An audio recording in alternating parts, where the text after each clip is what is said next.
بكتاب مولانا الجليل لاحت لنا قصص الزمان، عبر وآيات حوت نورا أطل على الجنان.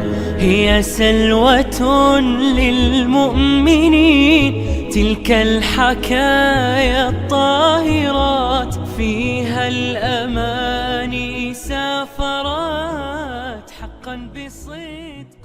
بسم الله الرحمن الرحيم، الحمد لله رب العالمين، وصلى اللهم وسلم وبارك على سيدنا محمد وعلى آله وصحبه أجمعين. أهلا بكم أعزائي المشاهدين إلى هذه الحلقة الجديدة من برنامج حكاية ومغزى. قصة حكاها لنا القرآن في الجزء 24، قصة مؤمن آل فرعون. من هو هذا المؤمن من آل فرعون؟ وما هو الفعل الذي فعله ليخلد ذكره في القرآن الكريم؟ في عهد فرعون وموسى وصراع بين الحق والباطل، كان رجل في هذا الوقت يخفي إيمانه ويكتم إيمانه حتى لا تأتيه فتنة من فرعون. ففي يوم من الأيام اتخذ قرارا فرعون على أن يقتل موسى، فلما علم هذا الرجل ذهب إلى فرعون وإلى حاشيته، فأراد أن يصرف نظرهم عن تلك القضية، وقال: أتقتلون رجل يقول ربي الله؟ وأخذ يدافع عن فرعون وهم لا يعلمون أنه مؤمن. فقال فرعون: ما أريكم إلا ما أرى، أي أنه سيقتل موسى عليه السلام. فأخذ المرة والمرة والمرة يجاهد على أن يصرف أنظارهم عن تلك القضية، ولكن لا جدال. حينها أظهر إيمانه هذا الرجل وقال: يا قوم، إنما هذه الحياة الدنيا متاع، وإن الآخرة هي دار القرار. فعلموا أنه مؤمن بموسى وبما جاء به موسى، فجاءوا ليفتكوا بهذا الرجل، ولكن عناية الله فوق كل عناية، فوقاه الله سيئات ما مكروا، وحاق بآل فرعون سوء العذاب. وقال رجل مؤمن من آل فرعون يكتم إيمانه أتقتلون رجلا أن يقول ربي الله وقد جاءكم بالبينات من ربكم وإن يك كاذبا فعليه كذبه وإن يك صادقا يصبكم بعض الذي يعدكم إن الله لا يهدي من هو مسرف كذاب.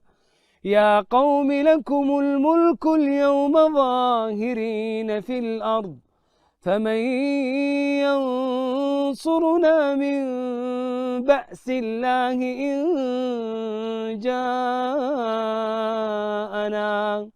قال فرعون: ما أريكم إلا ما أرى وما أهديكم إلا سبيل الرشاد. وقال الذي آمن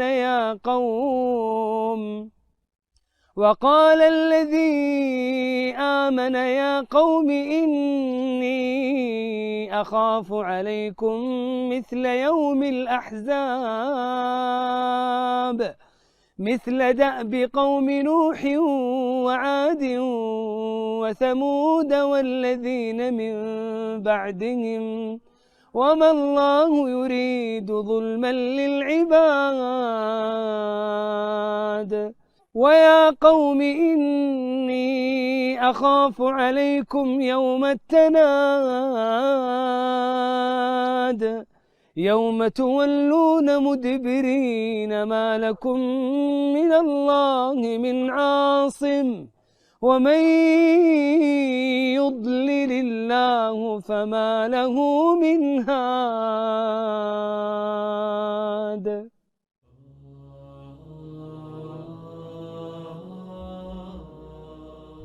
بعد أن سمعنا منكم أحبائي على قضية هذه القصة، قصة مؤمن آل فرعون، في الجزء 24.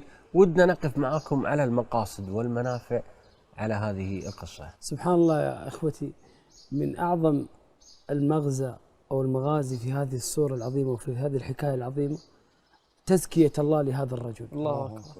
والله عز وجل قد وصفه بصفتين.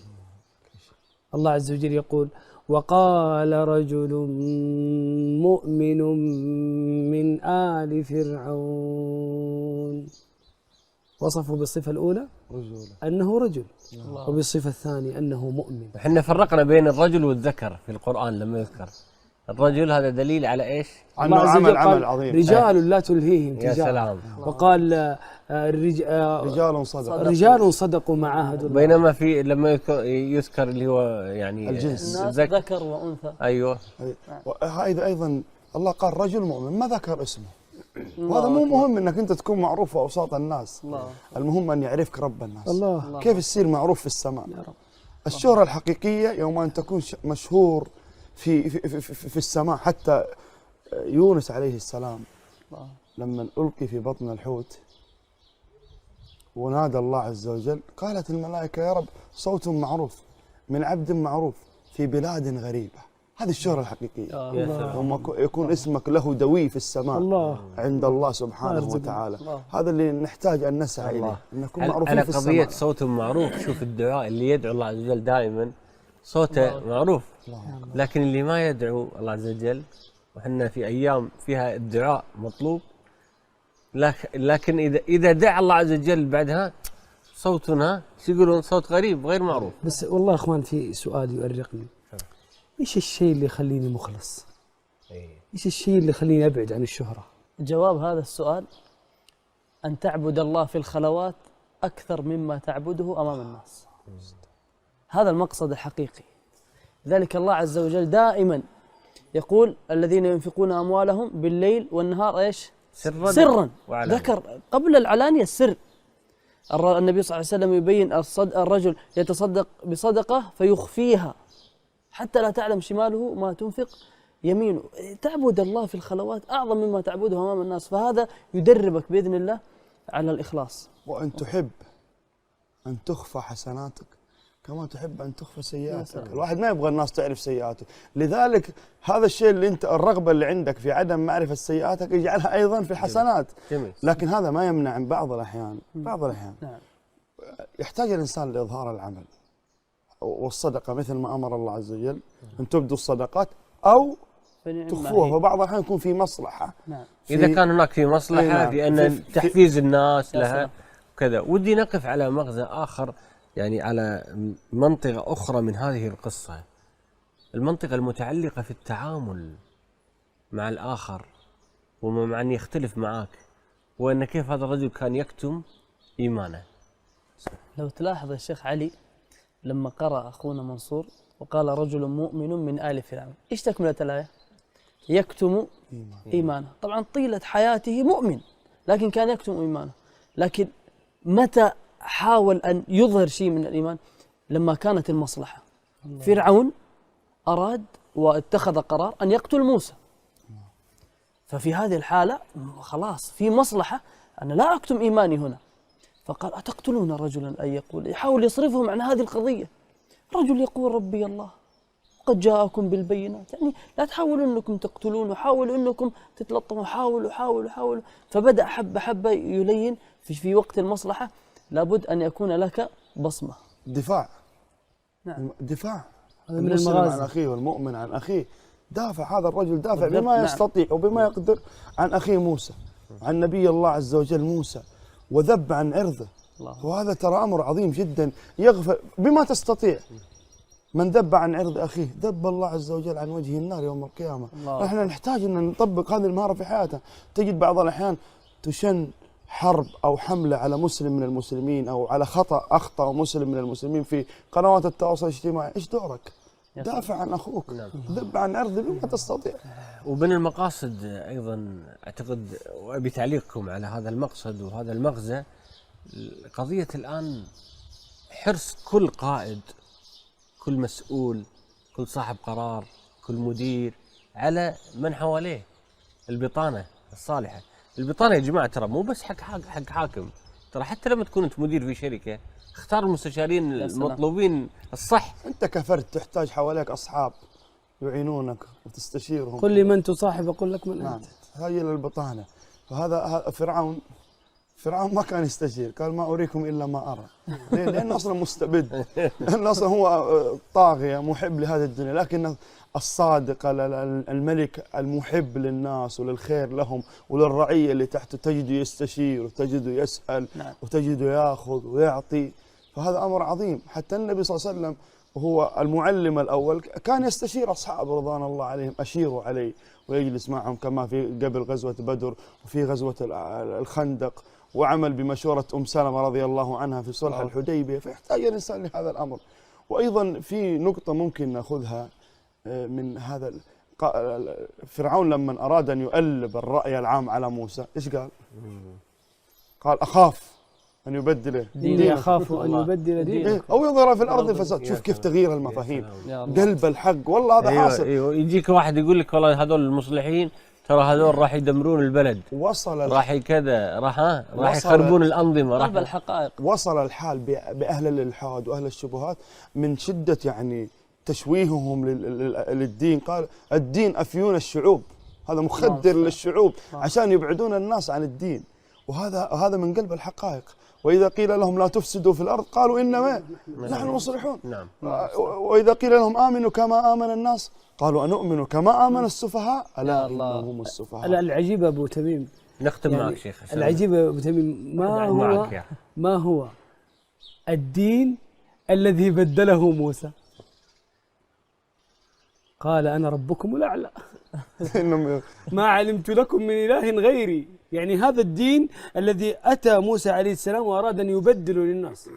جزاه الله خير موسى عليه السلام. وأيضا والله معلش كان الوقت انتهى، بس لفتة بسيطة ونختم مع الشيخ عبد الله. شوف الجهل وتغيير المفاهيم إلى فين يوصل الناس.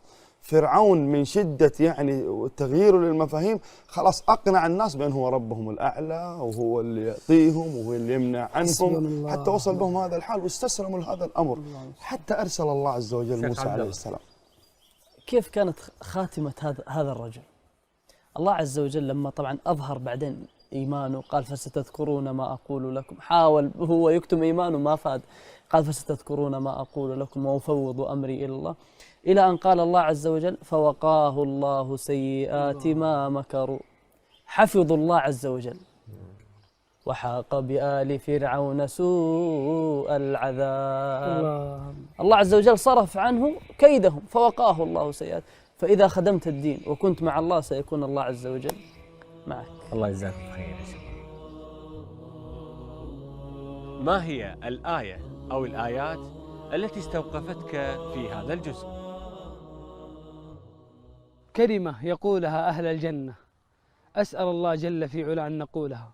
هذه الكلمة الله عز وجل يقول فيها وقالوا الحمد لله الذي صدقنا وعده وأورثنا الأرض نتبوأ من الجنة حيث نشاء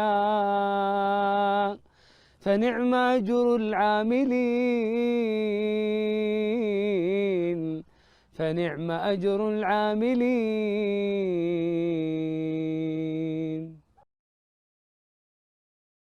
آية تزلزل القلب. يقول الله عز وجل عن أهل النار إذ الأغلال في أعناقهم والسلاسل يسحبون في الحميم ثم في النار يسجرون.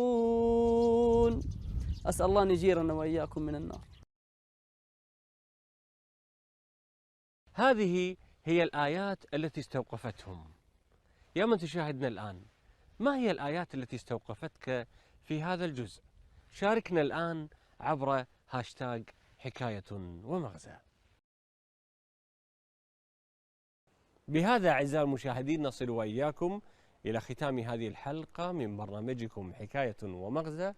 نلقاكم قريبا في حلقة جديدة، والسلام عليكم ورحمة الله وبركاته. بكتاب مولانا الجليل لاحت لنا قصص الزمان، عبر وآيات حوت نورا أطل على الجنان، هي سلوة للمؤمنين تلك الحكايا الطاهرة.